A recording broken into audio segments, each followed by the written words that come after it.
voalevy noho ny tsy fahaizany ingahy Ange Delena Rajoelina mitondra ny Madagasikara.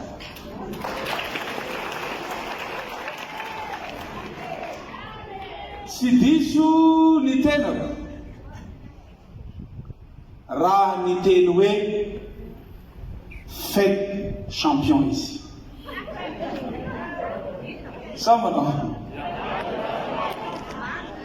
vrai champion zany tsy mampahantsa ny vahoaka zay tantanany,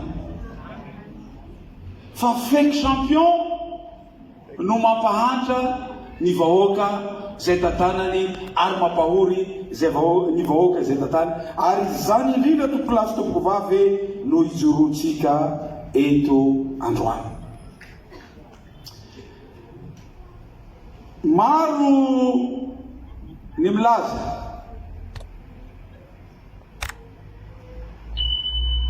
ary fefananao fanambarana na ireo ray aman-dreny ara-panahy, société civile, transparency, ny vahoaka malagasy rehetra, ny mpanao politika, ny vondrona politika, ny olona rehetra eto Madagasikara, tsy rariny ary feno hosoka iny fifidianana iny, ary mila mijoro isika malagasy rehetra tompolasy tompoko vavy.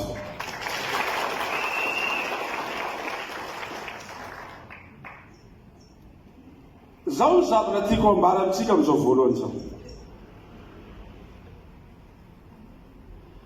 Azony Ngahy Rajoelina tao ny mangalatra vato sy ny série.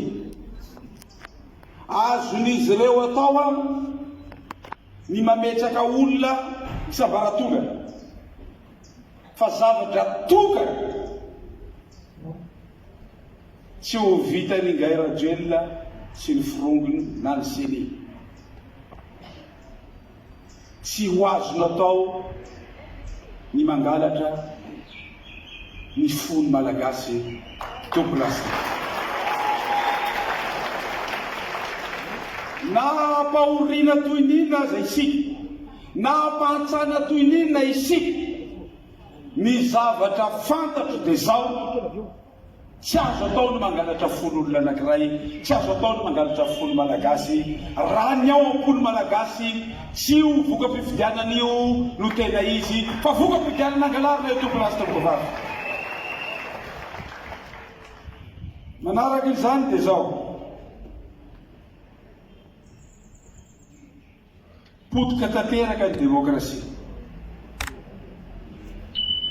ho faty ny fifamindram-pahefana ara-pomba demokrasia. Mba fifanana toerana ihany ny malagasy amin'izao fotoana zao tena potika tanteraka. Satria nanino? Za mbola tsy nahita, ary fifanambarako teto zay, sako ny manambara androany. Ary zaho sy teny rendrana solonyaiko asimeko zany. Nandray anjara tao fangalala-mbady ta fifidianana teo ny CENI tompolasy tompoko vavy. Ary amafisiko ny teny ray aman-dreny président Marc Ravalomanana teo iny: raha vaonareo any amin'izay koa CENI ity, fa tsisy ilana azy intsony tompolasy tompoko vavy.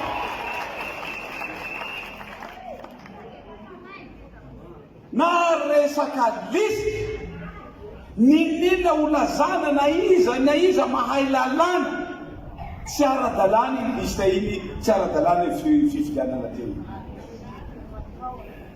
Nareo amin'ny fanoherana indray koa no nangalabatra, nareo no mampiasa précaution, nareo no mampiasa azafady amin'ny fomba ahoana.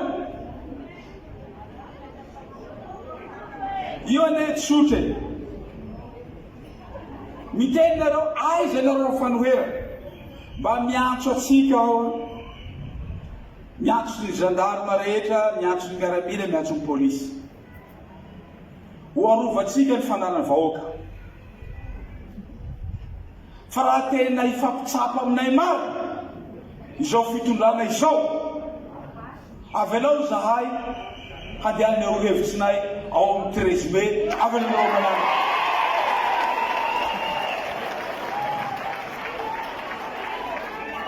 Anjaratsika polisy zandary miaramila arovo zahay tsy nampianarina ary tsy mampianatra ny olona manaraka anay handeha handromba, handeha hangala tahaka nataonareo teo aloha. Fa raha te hitsapa ny herinay marina ianareo,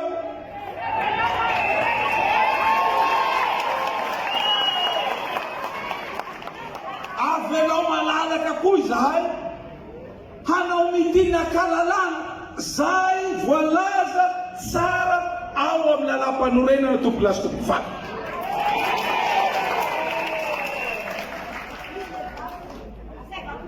Izahay tsy mila isioka zany, fa na dia omenareo rapitso dia rapitso fenonay io 13 mai io tompo lasy tompo faty, satria naninona tsy azo atao ary tsy vita ny fitondrana ny hangalatra ny fony malagasy. Mbola tsisy wa, mbola tsy nisy ity aty fa 50 taona mahery, mbola tsy nisy filoham-pirenena nametsaka ny malagasy voalohany ho farany mahantra indrindra aty an'Afrika raha tsy ingahy Angelina Rajoelina tompo lasy tompo faty. Ka ahoana no hitenenanao eto androany? Ina no afahantsika miteny androany hoe androany isika ilaza hoe aiza nareo mpanohitra. Raha tena vrai champion ianao,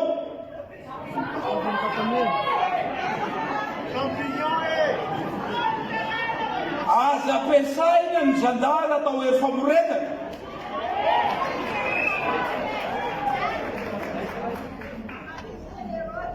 Raha tena vonandao anao raisaray, ina ny olana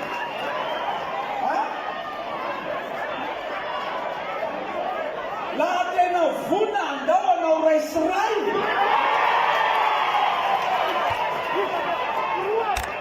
ny miaramila ataotsika sécurité, ny mpitsara ataotsika juge, dia avelao zay hitao amin'ny 13 mai hitanao azy.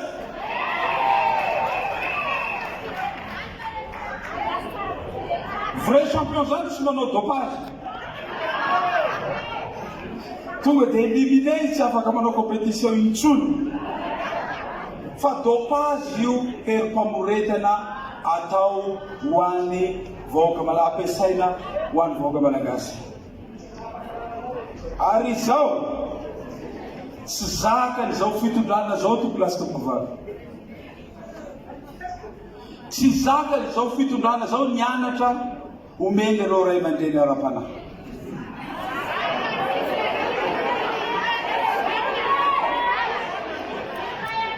Zao zavatra mandeha ao amin'ny Facebook zany,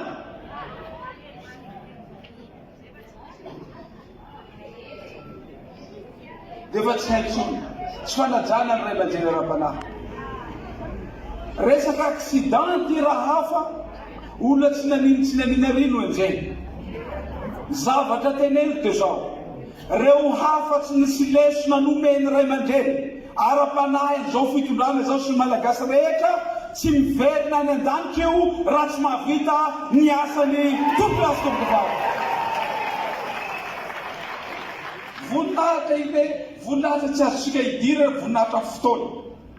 An'Andriamanitra ivelany zany. Hita zay anjara masoandro amin'ity taona vaovao ty.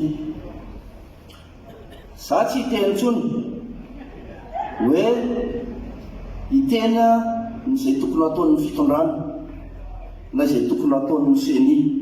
Zany leoa miteny amin'ny olona mona sy marenina, satria lasa manao resaka ny mona sy ny marenina miantso sy ny fitenenana izay ho atao amin'ireo mpitondro ireo.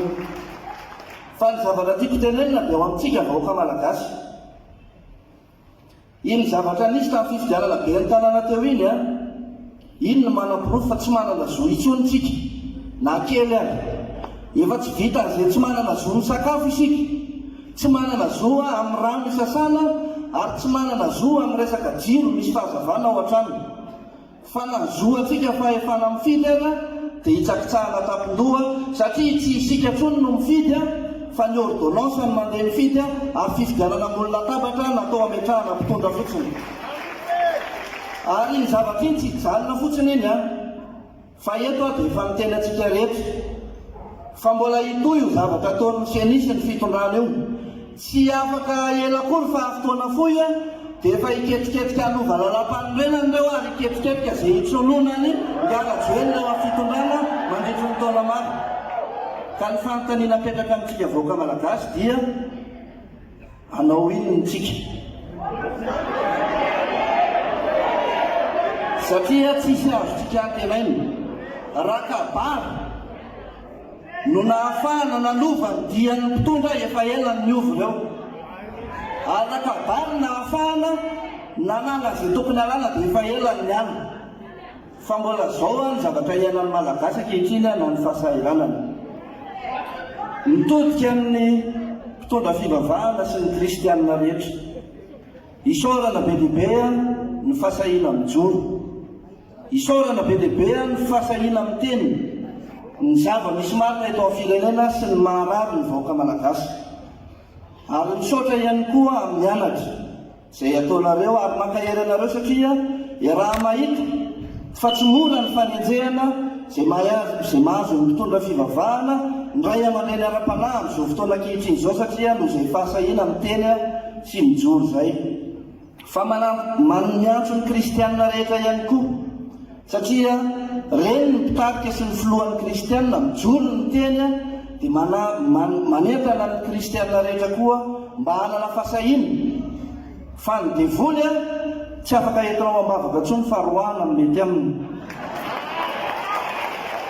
Dikan'izay miantso antsika rehetra mba tena hitodika ho amin'ity firenena ity, fa tsy hanao ny fiainantsika andavanandro ihany, satria efa tandondomindoza ary efa loza miatra amin'ny firenena ny zavatra mianan-kehitriny matoa amin'ny teny daholo izay olona rehetrarehetra izao, na ny société civile na ny ray aman-dreny ara-pivavahana amin'ny teny an'ireny zavatra efa loza miatra izany. Resaka tenenina foana izany hoe raha zao mbola misy krizy eto amin'ny firenena dia tsy ho zakan'ny firenena intsony, fa za eto samy laza hoe ny fijanonan'ireo amin'ny fitondrana io manao azoka biraraka izao tsy zakan'ny firenena intsony. Ka dia miantso ny olom-pirenena rehetra mba ho tonga saina ary andray andraikitra tandrify azy manoloana an'izay. Ho antsika mpikambana ato amin'ny RNDM ny antoko timma dia mpikambana ato efa be izay firesahantsika izay, efa be izay kabalina ataontsika izay. Ny zavatra andrasan'ny olona zao dia hanao inona ny RNDM ary zotra ho azy sika. Dia manantena izay manantena anareo mpitarika izay fa hisy zavatra hivaingana ho ataontsika tsoatsy ary izay koa manome toka ny vahoaka malagasy. Raha misy ny fijoroana amin'ity firenena ity no voalohany izay fa tsy faharoa mba ahafahana manavitra ny firenena. Misaotra tompo. Dia kamaviana resatsika izany antso mahafinaritra miakatra ny dosiny.